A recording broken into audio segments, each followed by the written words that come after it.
What's going on YouTube? On today's video we are actually going to go over breaker blocks. So breaker blocks are very prominent in my trading.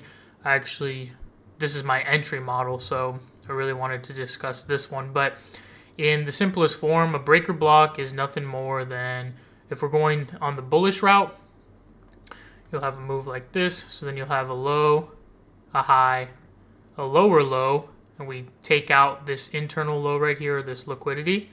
And then you'll have a higher high, and you'll use it as support to go higher. So that's pretty much your bullish breaker.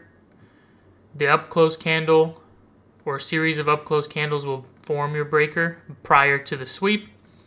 And then if we're going to do a bearish scenario, we will have something like this. So low, we'll have a high, a low, higher high, lower low. It'll look something like this. We'll sweep out this liquidity up here.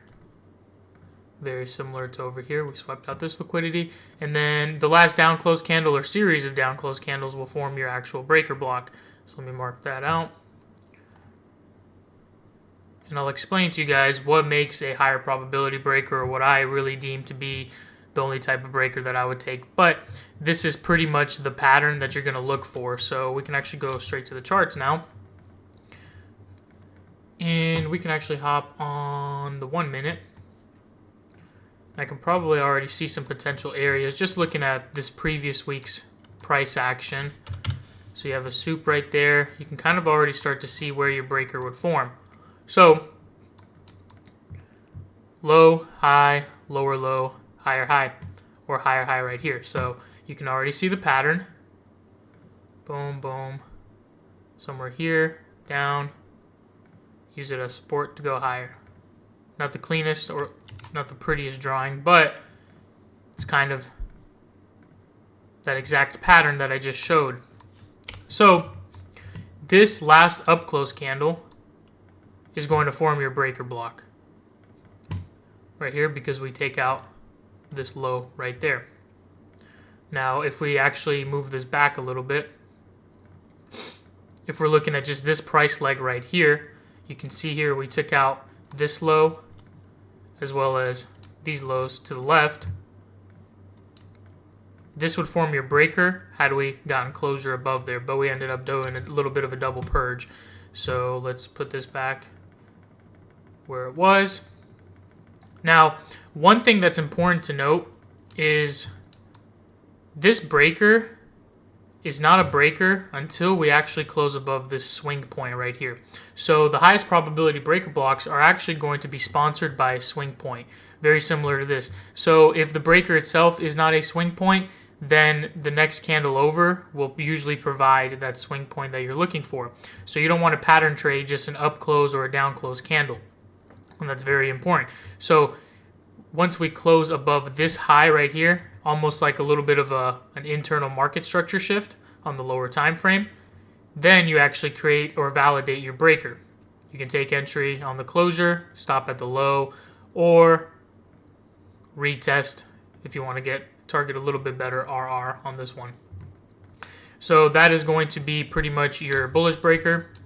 This would be a bearish breaker. You can see here, sweep out liquidity of these highs right here, and then we start coming back down. Now these series of candles will form your breaker block once price closes beneath this swing point. Now I want to find an example. So this right here in technicality is a breaker block, but it is not a valid breaker in my opinion, because it is not sponsored by a swing point, or it's not a swing point itself. So this is where you want to kind of get out of the realm of pattern trading it almost. You don't want to pattern trade just an up close candle or a down close candle. So it's very, very important that it is a swing point itself or sponsored by one. Now this I would use as a breaker right here to the very left. But it is not a breaker until we close above this high. That is what validates it for me. Closure above that high, almost like an internal market structure shift like I mentioned. Let's see if we can find some more examples. again right here. This is a little bit of a better example because this candle right here is technically your breaker. I don't like it much because it is not a beefy candle. I like to have a little bit of meat on the bones when I'm looking for my breakers. But you can see here, this is technically your breaker because what do? We swept liquidity. But this breaker is not validated until we close beneath this low as well. So we can get a closure beneath this breaker itself, this breaker candle. It's not validated until this low is closed. So you really want that internal market structure shift to validate a proper breaker because they're not valid without institutional sponsorship, which is going to be in a form of a swing point. So that's pretty much the way I use these breakers. I love them. Now there is one more thing that I want to discuss on these breakers, and this will actually kind of go hand in hand with my model itself.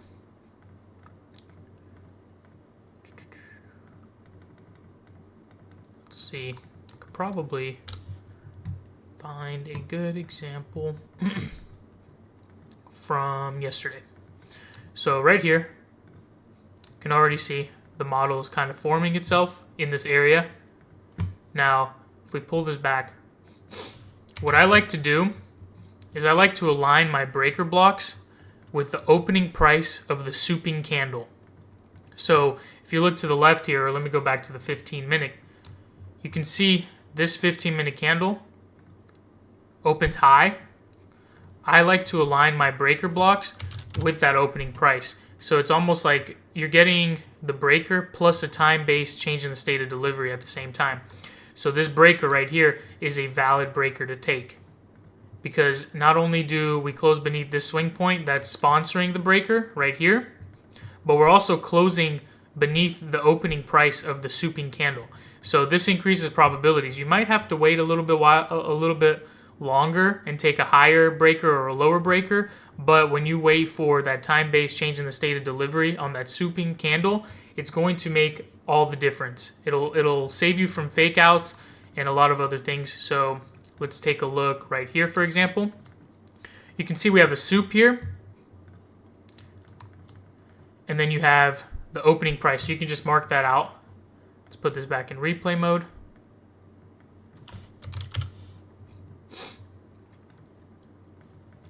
So you can see here, not only do we create our breaker up here,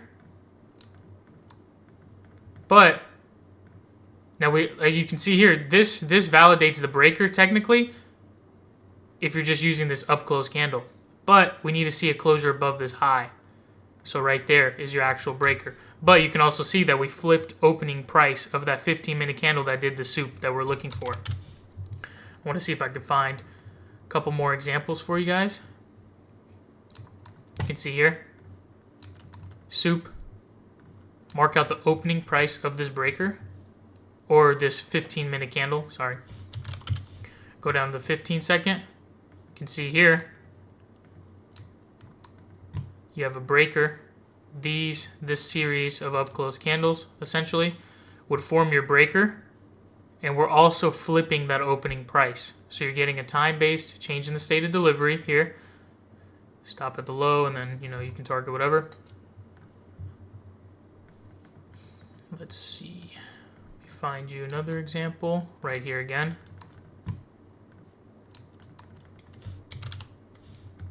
Before I do that, put this in replay mode. So we soup, flip opening price, and then we create our breaker once we close above this high. So that gives you your breaker block and the time-based CSD. Let me mark out the breaker right there.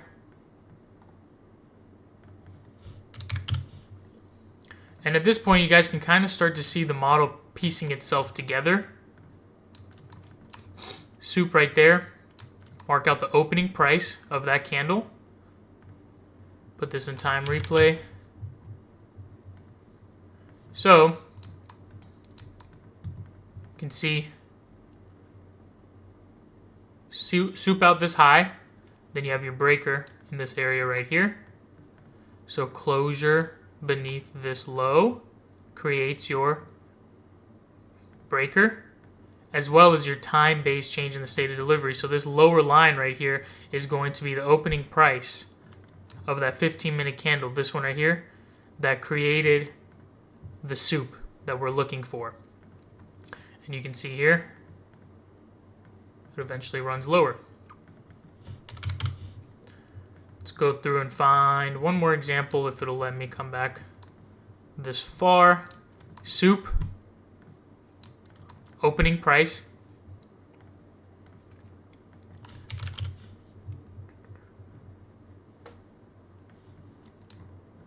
Okay.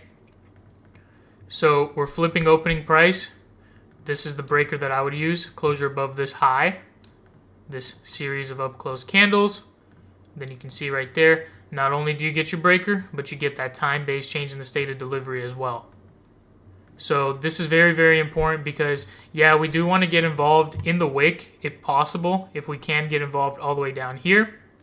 But if you just wait for a little bit of extra confirmation and get your breaker to form at that time-based CISD as well, or the flip of that opening price, it's going to increase your probabilities a lot more. It'll actually save you a lot from fake outs. I've been faked out plenty of times, not waiting for that time-based change in the state of delivery. So it really helps out a lot just waiting for that, just giving it a little extra confirmation. So soup, opening price, hop down to the 15-second. And then this one right here, this breaker, once we close above this swing point to the very right of it, creates our time-based CISD as well as our breaker block. Because you can see here, this is technically a breaker down here as well. So you have a breaker down here, not the cleanest, just because they're they're almost doji candles. They are doji candles. So you could technically get in down here, have your stop down here. But if you just wait for that confirmation of the candle flipping as well while creating your breaker, it's going to increase those probabilities a lot more.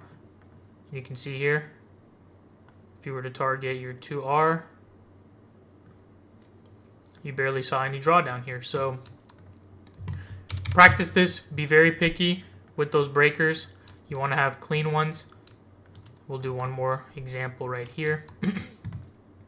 Soup. Opening price. 15-second. So this is your opening price right here. We come all the way up. We do the soup. Now your breaker wouldn't be all the way until up here, these series of candles, but it's not validated until we close above this high. So that's something you need to look at. But we also get the time-based change in the state of delivery as well.